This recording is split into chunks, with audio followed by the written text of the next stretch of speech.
Hi students. कल हम आपका sexual reproduction in flowering plant का लेक्चर 1 लिए थे। आज लेक्चर 2 देखिए। कल आपको बता दिए थे जो कुछ पेड़ है जैसे कि एंजियोस्पर्म मतलब पुष्पी पादप, उसमें रिप्रोडक्शन लैंगिक जनन द्वारा होता है। मतलब उसमें फूल पाया जाता है, वही रिप्रोडक्शन में भाग लेता है, मतलब लैंगिक जनन अंग। उसके बाद बताए थे पुमंग और जायांग। उसके बाद हम बताए दिए थे पुंकेसर जो है एंथर, उसका स्ट्रक्चर बता दिए थे। द्विपालित होता है और प्रत्येक पाली में 2 लोब होता है और वो चतुष्कोष्ठी होता है। और उसका स्ट्रक्चर भी बता दिए थे, 4 लेयर से घिरा होता है, जिसको क्या बोलते हैं? Epidermis, endothecium, middle layer, tapetum. उसके बाद देखिए एपिडर्मिस और एंडोथेसियम जो है और मिडिल लेयर भी, ये तीनों सुरक्षात्मक आवरण है। देखिए लिख दिए नोट में, एपिडर्मिस एंड एंडोथेसियम को सुरक्षात्मक आवरण कहा जाता है। और टेपिटम जो है वो परागकणों को पोषण देती है। और टेपिटम में साइटोप्लाज्म भरी होती है और उसमें एक से अधिक केंद्रक पाया जाता है। टेपिटम जो है वो IAA मतलब इंडोल एसिटिक एसिड हार्मोन भी सेक्रेशन करता है, मतलब उत्पन्न करता है। यहाँ तक हो गया टेपिटम खत्म। अब देखिए परागकण कैसे बनता है। परागकण का निर्माण उसको बोलते हैं लघु बीजाणु जनन या माइक्रोस्पोरेंजियसिस। देखिए क्या है, परागकणों का निर्माण पराग नली के मातृ कोशिका से होने के प्रक्रम को लघु बीजाणु जनन कहते हैं। यह अर्धसूत्री विभाजन होता है, मतलब मियोसिस। अर्धसूत्री विभाजन जानते होंगे आप, जैसे 46 है वो आ गया 23 और फिर 23, उसको बोलते हैं हम लोग अर्धसूत्री विभाजन, मतलब आधा भाग में बंटना।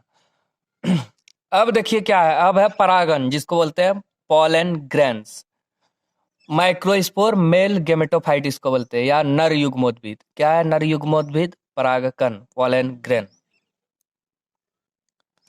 परागकण जो होता है इसमें 2 भित्ति पाई जाती है, मतलब 2 दीवार से ही घिरा रहता है। गोल गोल परागन होता है, 2 दीवार से घिरा रहता है। सबसे बाहरी भित्ति जो है उसको बोलते हैं बाह्य चोल।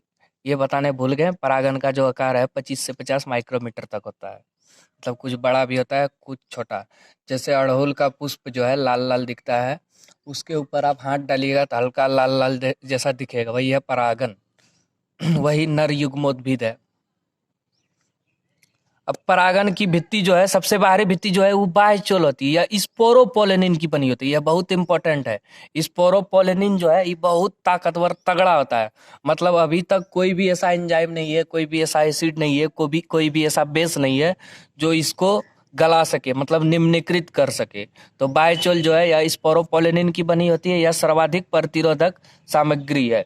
इस पर उच्च ताप, एसिड, बेस, एंजाइम इस सब का कोई भी प्रभाव नहीं पड़ता, जिससे क्या आता है, बीज सुरक्षित रहता है। उसके बाद अंतःभित्ति जो होती है अंतःचोल, यह सेल्यूलोज और पैक्टिन की बनी होती है। याद रखिएगा, बाह्यचोल जो है वो स्पोरोपोलेनिन की बनी होती है और अंतःचोल जो है यह सेल्यूलोज और पैक्टिन की बनी होती है।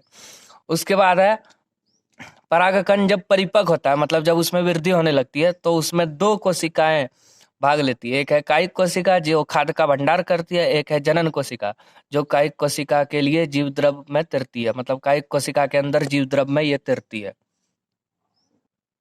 अब देखिए परागकण जो है पॉलन ग्रेन्स, इसका कुछ स्मार्ट फैक्ट है, मतलब इसके बारे में हम लोग को याद रखना है। तो देखिए बहुत इंपॉर्टेंट है, इससे 4-5 क्वेश्चन एग्जाम में डेफिनेटली आएगा।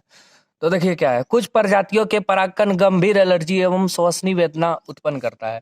एलर्जी हम आपको बता दिए थे ह्यूमन हेल्थ एंड डिजीज वाला चैप्टर में, मतलब पर्यावरण के विरुद्ध हमारे प्रतिरक्षा तंत्र का विपरीत प्रतिक्रिया, वो क्या है? एलर्जी है। एलर्जी मतलब छींक आ गया, दमा हो गया, वही सब होता है एलर्जी का कारण। कुछ प्रतिजनों के परागकण क्या है, गंभीर एलर्जी एवं श्वसनीय वेदना पैदा करते हैं। चिरकालीन श्वसन विकार है, दमा और श्वसनीय शोथ, ये भी पराग एलर्जी का कारण है, मतलब पराग से होता है। एग्जाम में क्वेश्चन आता है, चिरकालीन श्वसनीय शोथ विकार जो पराग एलर्जी के कारण है, क्या क्या है? दमा और श्वसनीय शोथ। दमा मतलब हफ्सी होता है और श्वसनीय शोथ मतलब सांस लेने में दिक्कत होता है। अब देखिए भारत में एक गेहूं आयात होता है, उसके साथ आता है एक गाजर घास जिसका नाम है पार्थेनियम। ये पराग एलर्जी का कारण है, ये बहुत इंपॉर्टेंट है। भारत में आयातित गेहूं के साथ आने वाली गाजर घास पार्थेनियम क्या है? पराग एलर्जी का कारण है। अब पराग जो है वो पोषकों से भरपूर होता है, मतलब बहुत सारे पोषक तत्व पाया जाता है और कम मात्रा में। तो क्या करता है आजकल, पराग टैबलेट, पराग सिरप बनता है, जो खिलाड़ी खाता है, मतलब रेसिंग हॉर्स जो भी है वो भी खाता है। अंतरिक्ष यात्री भी भोजन के रूप में इसका प्रयोग करते हैं। कुछ समय बाद, मतलब आज से लगभग 10-12 साल बाद ऐसा समय आएगा जब आदमी टैबलेट खा के पेट भरेगा अपना। मतलब पराग, ये जो है पोलन पोलन टैबलेट आएगा किड्स, इसको खा के आदमी क्या करेगा, सुबह को एक ठो खा लेगा, शाम को एक ठो, खाना पीना की जरूरत ना है। देखिए लिखे हैं, परागकण पोषकों से भरपूर होते हैं।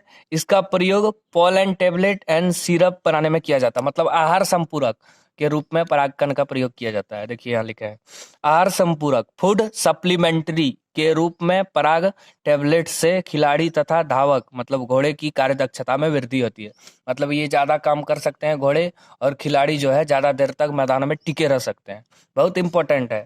परागकण पोषकों से भरपूर होता है। देखिए ये हानि भी करता है, जैसे रोग पैदा करता है, श्वसनी शोथ, दमा। उसके बाद पार्थोनियम इम्पोर्टेंट है, गाजर घास जिसको बोलते हैं, भारत में आ गया गेहूं के साथ ही खरपतवार। ये क्या करता है, एलर्जी का कारण है, पराग एलर्जी का कारण। अब परागकण जो है पोषकों से भरपूर होता है, इसलिए इसका प्रयोग किसमें किया जाता है, पोलन टेबलेट और सिरप बनाने में किया जाता है। आहार संपूरक फूड सप्लीमेंट्री के रूप में पराग टेबलेट से खिलाड़ी तथा धावक घोड़ों की कार्यदक्षता में क्या होती है, वृद्धि। अब पढ़ेंगे परागकण की जीवन क्षमता। ये अलग अलग प्रजाति में अलग अलग होता है, किसी में 30 मिनट में ही खत्म हो जाता है, और किसी में क्या क्या होता है, मतलब महीनों बनी रहती है। आप लोग बायफ का नाम सुने होंगे, जो मतलब गांव में आता है सुई देने गाय भैंस को। वो क्या करता है, अपने साथ एक डब्बा रखता है, उस डब्बा में नाइट्रोजन, लिक्विड नाइट्रोजन रहता है, जिसमें पराग को, या फिर कृत्रिम जो सीमेन है, वीर्य है, शुक्राणु जो है, उसको रखा जाता है निम्नीकृत कर, मतलब फ्रीजिंग कर लंबे समय तक। अब देखिए क्या है, पराग की जीवन क्षमता। पराग की जीवन क्षमता 30 मिनट होती है, जैसे धान और गेहूं। मतलब धान और गेहूं के जो परागकण है उसकी जीवन क्षमता सिर्फ 30 मिनट तक ही होती है, उसके बाद ही मर जाता है। और कुछ में कई महीने तक होती है, जैसे गुलाबवत, रोजेसी, मतलब गुलाब में जितना भी कुल आ गया। लेग्यूमिनेसी, लेग्यूम पादप दलदली क्षेत्र में जो पाया जाता है। उसके बाद सोलेनेसी, सोलेनेसी हम बताए थे, आपका 11 क्लास में है, प्याज लहसुन ये सब आता है सोलेनेसी कुल में। उसके बाद परागकणों को द्रव नाइट्रोजन, बहुत इंपॉर्टेंट है, परागकण को जो है लिक्विड नाइट्रोजन में -196 डिग्री सेल्सियस पर फ्रीजिंग करते हैं। इस प्रकार जो परागकण हुआ उसका प्रयोग पोलन बैंक, मतलब बीज बैंक और फसल प्रजनन कार्यक्रम के लिए किया जाता है। ठीक है, यहाँ तक अच्छा से लिखिएगा, और हम जितना बता रहे हैं लेक्चर 1 और लेक्चर 2 उसको कॉपी में नोट कर लीजिएगा, नहीं तो बाद में भटकना पड़ेगा, फिर हम पढ़ाएंगे भी नहीं क्लास में। ठीक है, थैंक यू। आगे का लेक्चर कल देंगे। इसको कॉपी में अच्छा से लिख लीजिएगा, दिख रहा है ठीक ठाक, क्योंकि अभी लॉकडाउन चल रहा है, 480 से ज़्यादा आएगा ही नहीं, नहीं तो हम सुपर एचडी में भेज देते वीडियो आपका। ठीक है, थैंक यू। और हम एक क्वेश्चन देते हैं, उसका आंसर कमेंट बॉक्स में लिख के बताइएगा। सुनहरा चावल जो है, गोल्डन राइस, उसमें कौन सा विटामिन पाया जाता है? जो जो आंसर जानते हैं, जो भी जानते हैं, नीचे कमेंट में लिख के बताइएगा, हम कल उसका आंसर बताएंगे। फूड वाला चैप्टर में हम पढ़ाए थे। ठीक है, थैंक यू।